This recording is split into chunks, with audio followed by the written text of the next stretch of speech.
Assalamualaikum dear students. Today we will discuss about centripetal acceleration and centripetal force. अच्छा students, ये force कौन सी होती है और ये एक्सेलरेशन कौन सी होती है? चलिए स्टार्ट करते हैं स्ट्रेट लाइन मोशन से। अगर कोई बॉडी हमारे पास स्ट्रेट लाइन मोशन कर रही है तो इसके ऊपर कोई फोर्स एक्ट नहीं हो रही। ठीक है स्टूडेंट, वो फिर स्ट्रेट लाइन ही मूव करती जाएगी। अगर कोई बॉडी हल्का सा भी curve path mean circular motion करती है तो उस पे एक फोर्स लगेगी और वो फोर्स कहलाती है सेंट्रीपिटल फोर्स। अच्छा, अब देखते हैं कि आपने देखा होगा, अगर जिस तरह इस सामने पिक्चर में आप देख रहे हैं, जो एक हाथ में अगर आप स्ट्रिंग पकड़ें और उसके एंड पे अगर आप कोई वेट लगाते हैं और आप उसको सर्कल में घुमाने की कोशिश करते हैं तो देखिए वो सर्कल में रहता है, वो सर्कल में घूमता है। जो सेंट्रीपिटल है एक्सलेशन सेंट्रीपिटल फोर्स है, ये हमेशा इसके पीछे कोई ना कोई दूसरी फोर्स होती है जो उसको काज करती है। ठीक हो गया। सेंट्रीपिटल फोर्स ऑलवेज किसी और फोर्स की वजह से क्या होती है, सेंट्रीपिटल फोर्स बनती है। जैसा कि आप देख सकते हैं, अगर एक एटम है और उसमें एक शेल है जिसमें इलेक्ट्रॉन क्या कर रहा है, न्यूक्लियस के गिर्द घूम रहा है, इसके ऑर्बिट में चक्कर लगा रहा है। तो यहाँ पे जो सेंट्रीपिटल फोर्स होती है, यहाँ पे क्या चीज इसको सेंट्रीपिटल फोर्स बनाती है, वो हमारे पास इलेक्ट्रोस्टैटिक फोर्स। कौन सी? इलेक्ट्रोस्टैटिक फोर्स, क्योंकि इलेक्ट्रॉन पे नेगेटिव चार्ज होता है और न्यूक्लियस पे पॉजिटिव। तो इन दोनों के दरमियान एक फोर्स आती है, इलेक्ट्रोस्टैटिक फोर्स। कौन सी स्टूडेंट्स? Electrostatic force. ये वो फोर्स होती है जो क्या काज करती है, सेंट्रीपिटल फोर्स। और उसी वजह से क्या होता है, हमारे पास इलेक्ट्रॉन एक ऑर्बिट में मूव करता है अकॉर्डिंग टू बोहर। अच्छा स्टूडेंट्स, अब डिफाइन करता हूँ सेंट्रीपिटल फोर्स को। Force force which compels which compels a body to move in circle। ठीक है स्टूडेंट्स, वो फोर्स जो बॉडी को जोर कर देती है किसमें, सर्कल में मूव करने के लिए, वो हमारे पास क्या कहलाती है, centripetal force. A body to move in circle. अच्छा, इसके एक और नाम भी है, centre seeking force, called centre seeking force. और जो एक्सलेशन होती है वो हमारे पास सेंट्रीपिटल एक्सलेशन कहलाती है। सेंट्रीपिटल फोर्स और सेंट्रीपिटल फोर्स। चलिए अब इसकी डेरिवेशन स्टार्ट करते हैं। कुछ अजम्पशंस हैं जो हम लेते हैं, चलिए वो मैं आपको बताता हूँ। फर्स्ट ऑफ ऑल, जो हमारी पहली अजम्पशन है वो ये होगी कि जो हमारे पास बॉडी मूव करेगी सर्कल में, इसकी जो स्पीड है, क्या है, इसकी जो स्पीड है वो कांस्टेंट होनी चाहिए, मीन यूनिफॉर्म स्पीड से मूव करनी चाहिए।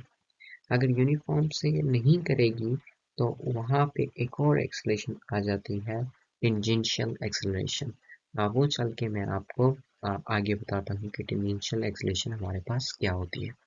तो पहली अजम्पशन हमारी क्या होगी कि बॉडी ने क्या करना है, यूनिफॉर्म स्पीड से मूव करना है। यूनिफॉर्म स्पीड से जब मूव करेगी, अच्छा स्टूडेंट्स, अब देखें लेफ्ट साइड पे जो पिक्चर बन रही है, आप इसमें देखें, पहले हमारे पास जो पार्टिकल था वो सपोज करें यहाँ पे था जहाँ पे मैंने मार्क किया, सेकेंड इंस्टेंट पे वो यहाँ पे जाता है, थर्ड पे यहाँ पे, एंड तो आप ये देखेंगे जो वेलोसिटी की डायरेक्शन है ये क्या है, ये टेंजेंशियल है। Velocity direction is tangent tangent to circle. Velocity क्या है, वेलोसिटी जो है वो टेंजेंट है किसके, सर्कल के। और स्टूडेंट्स आप देखें कि जो वेलोसिटी का मैग्नीट्यूड है वो क्या है, कांस्टेंट है। Magnitude magnitude of velocity magnitude of velocity is constant. So students आप क्या कहते हैं कि वेलोसिटी का जो मैग्नीट्यूड है ये कांस्टेंट है और यूनिफॉर्म स्पीड से मूव कर रहा है, ये एक्सेलरेशन प्रोड्यूस करेगा। हाँ, ये एक्सेलरेशन प्रोड्यूस करेगा, उसकी एक वजह है। आप देखिए हर इंस्टेंट पे ये अपनी डायरेक्शन चेंज कर रही है। ठीक है, magnitude of velocity is constant but हमारे पास क्या है, बट डायरेक्शन इज चेंजिंग। क्या हो रहा है, but direction is changing. Her instant पे इसकी क्या हो रही है, डायरेक्शन चेंज हो रही है, but direction is changing at every instant. Her time पे इसकी डायरेक्शन चेंज हो रही है। अच्छा, अब डायरेक्शन चेंज होने से हमें क्या फायदा होता है, आपको मैं बता देता हूँ कि जो वेलोसिटी है ये हमारे पास क्या है, वेक्टर क्वांटिटी है। Velocity is vector quantity. और अगर वेक्टर के पास दो चीजें होती हैं, वेक्टर के पास हमारे पास एक मैग्नीट्यूड होता है। हमने कह दिया कि जो मैग्नीट्यूड है ये क्या है, कांस्टेंट है। और अब जो डायरेक्शन है सर्कल में जब मूव कर रही है तो इसकी डायरेक्शन कांस्टेंट नहीं है, डायरेक्शन चेंज हो रही है। जब डायरेक्शन चेंज होगी तो हमारे पास क्या प्रोड्यूस होगी, एक्सेलरेशन। हमारे पास क्या प्रोड्यूस होगी, एक्सेलरेशन। और एक्सेलरेशन कौन सी एक्सेलरेशन होगी हमारे पास, ये हमारे पास सेंट्रीपिटल एक्सेलरेशन हो। कौन सी, सेंट्रीपिटल एक्सेलरेशन। ओके स्टूडेंट्स, तो चलिए अब ड्राइव करते हैं। ये जो आपके सामने राइट साइड पे पिक्चर बनी हुई है, इसमें आप देखें कि पहले जो पार्टिकल था हमारे पास ए पॉइंट पे था।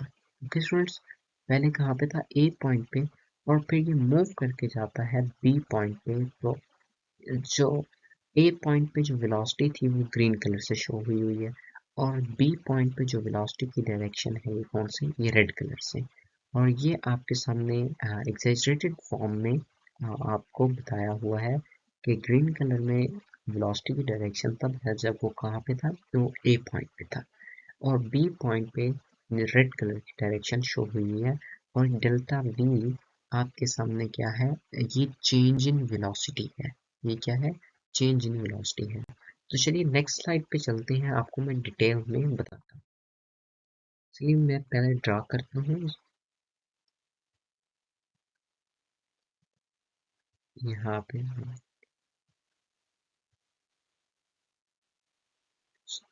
हाँ, अगर हमारे पास पहले क्या था, हमारे पास जो, अगर मैं यहाँ पे बनाऊँ वेलोसिटी की डायरेक्शन, तो पहले मेरे पास ये डायरेक्शन बनेगी और सेकंड पॉइंट बी पे पहुंच के मेरे पास क्या बनेगी। अच्छा स्टूडेंट्स, जो ये पॉइंट ए और बी है, point A and point B, ये हमारे पास बहुत ही करीब है, बहुत ही करीब। ये मैंने एक सामने जूम करके, बहुत जूम करके बनाया है। और हमारे, अगर मैं इनको आपको ये V1 है और ये V2 है। मैग्नीट्यूड में जो हमारे पास V1 और V2 क्या है, बराबर है। मैं V1 is equal to V2 is equal to V लिख सकता हूँ, क्योंकि इनका मैग्नीट्यूड जो इन दोनों की लेंथ है वेक्टर की वो क्या होगी, वो सेम होगी। तो अगर मैं इसको बनाना चाहूँ तो मैं यहाँ बना सकती हूँ। ये मेरे पास V1 आएगा और मैं अब इनको हाइट टू टेल रूल से ऐड करना चाहूँ। ये मेरे पास क्या आएगा, V2। ये V1 है, ये V2 है। और यहाँ पे मेरे पास क्या आएगा, change in velocity del V। According to head to tail rule, मैं यहाँ पे लिख सकता हूँ कि डेल V प्लस V2 इस वेक्टर और इस वेक्टर को अगर मैं ऐड करूँ तो रिजल्टेंट मेरे पास क्या आएगा, V1। और आप यहाँ से निकाल भी सकते हैं कि del V is equal to V1 minus V। ये सिंपल जो डायरेक्शन है आप इसको बस चेंज कर लें। यहाँ पे आप इसको ये वाली डायरेक्शन दे दें, तो यहाँ पे हमारे पास v1 आ जाएगा और यहाँ पे v2, तो यहाँ पे हमारे पास सही हो जाएगा v2 माइनस v1। तो चेंज इन वेलोसिटी हमारे पास क्या आ जाएगी, v2 माइनस v1। अच्छा स्टूडेंट्स, अब आप देखें हमारे पास पहले जो रेडियस की डायरेक्शन थी वो ये थी, और सेकंड पॉइंट पे हमारे पास जो बॉडी ने मूव किया, अब आर्क ए बी बन रही है। कौन सी बॉडी ने जो मूव किया हमारे पास क्या बन रहा है, आर्क ए बी। और आपको पता है ये एक आर्क है, और मैंने आपको बताया कि ये बहुत कम डिस्टेंस है। ये क्या है, ये एक समझ में स्ट्रेट लाइन बन गई है। अगर आप किसी सर्कल को बहुत जूम करते हैं, ठीक है स्टूडेंट्स, अब अगर मैं इस इधर से लेके इधर तक इसको ज़ूम करता हूँ तो ये किसी हद तक मेरे पास स्ट्रेट लाइन बनेगी। ठीक है स्टूडेंट्स, ये हमारे पास क्या बनेगी, स्ट्रेट लाइन बनेगी। और जो यहाँ पे मेरे पास एंगल बन रहा है वो मेरे पास क्या बन रहा है, थीटा। वो मेरे पास क्या बनेगा, थीटा। और स्टूडेंट्स जो यहाँ पे एंगल बनेगा मेरे पास वो भी क्या होगा, थीटा होगा। ये दोनों एंगल्स क्या होंगे, बराबर होंगे। तो अगर मैं कहूँ इस ट्रायंगल को देख के, जो ये वाली ट्रायंगल है जो सर्कल के अंदर बनी हुई है, मैं कहता हूँ कि इसकी परपेंडिकुलर और बेस की जो रेशो है वो बराबर होनी चाहिए जो ये ट्रायंगल बनी है।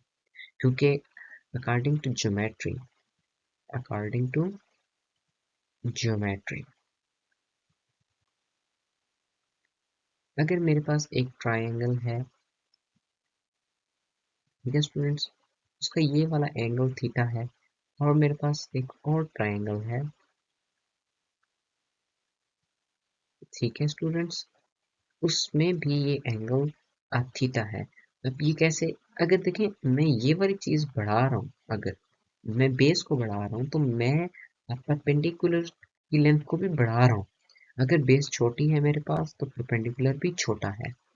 अगर परपेंडिकुलर को मैं बढ़ा रहा हूँ तो मैं बेस को भी बढ़ा रहा हूँ, क्या, ताकि मेरे पास जो थीटा है वो क्या रहे, वो कांस्टेंट रहे।